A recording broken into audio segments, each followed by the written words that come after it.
Indian diamond institute द्वारा एक और बड़ी उपलब्धि हासिल की गई है। आप बने रहिए भारत 24 EXP न्यूज। संपादक मनदीप भाई भारद्वाज। 47 वर्ष पहले इंडियन डायमंड इंस्टीट्यूट की नींव रखी गई थी। संस्थान के आधुनिकीकरण के तहत नई टेस्टिंग लेबोरेटरी का उद्घाटन किया गया। साथ ही अत्याधुनिक सुविधाओं से सुसज्जित वेल इक्विप्ड ऑडिटोरियम का शुभारंभ हुआ। एडमिनिस्ट्रेटिव भवन का भी विधिवत उद्घाटन किया गया। इस उद्घाटन समारोह में राज्यसभा सांसद गोविंद भाई ढोलकिया मुख्य अतिथि के रूप में उपस्थित रहे। कार्यक्रम में उनके द्वारा संस्थान के विकास की सराहना की गई। उद्घाटन समारोह में स्थानीय विधायक भी विशेष रूप से मौजूद रहे। डायमंड उद्योग से जुड़े कई गणमान्य व्यक्ति कार्यक्रम में शामिल हुए। इस अवसर पर संस्थान के भविष्य के विकास को लेकर सकारात्मक संदेश दिया गया।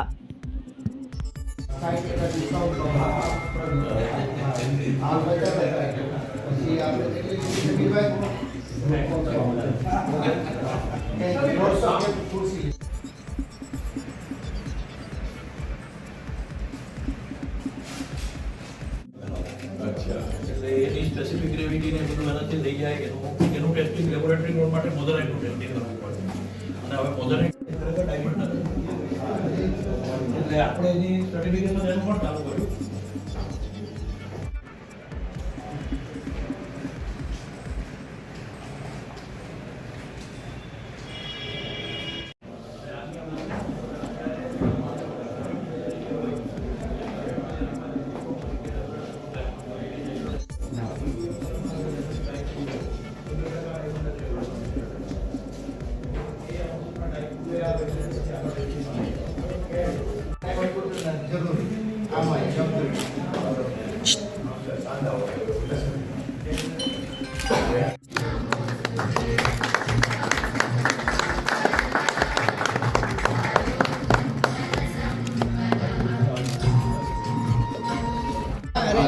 દર્શન ની એકને આવશે કાકા આજ તો નાનો હા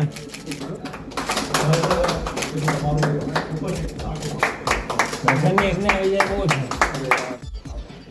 ભારતીય પરંપરા મુજબ ઈશ્વરના આશીર્વાદ મેળવી શુભ કાર્યનો શુભારંભ કરવામાં આવે છે। ભારતીય પરંપરાને અનુસરતા આપણે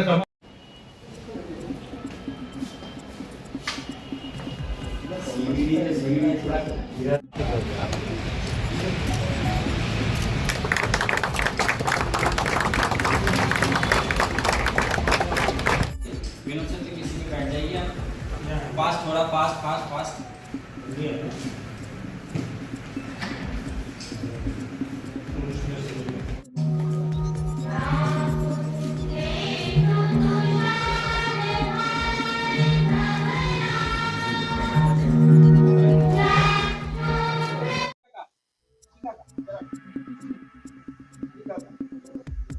નમસ્તે મિત્રો, આજે ઇન્ડિયન ડાયમંડ ઇન્સ્ટિટ્યૂટ એટલે કે આઈડીઆઈનું રીઓપનિંગનું કામ આપણે આજે પ્રોગ્રામ રાખ્યો છે।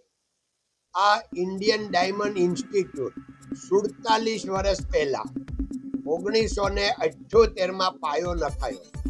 એમાં સેન્ટ્રલ ગવર્મેન્ટ અને ગુજરાત ગવર્મેન્ટ પણ સાથે છે અને આ 47 વર્ષમાં હજારો સ્ટુડન્ટ અહીંથી ડાયમંડ જ્વેલરી અને એ બધી ટ્રેનિંગ લઈ વિવિધ જાતની અને દેશ વિદેશમાં પોતાનું ભાવિ બનાવી રહ્યા છે અને બન્યું છે।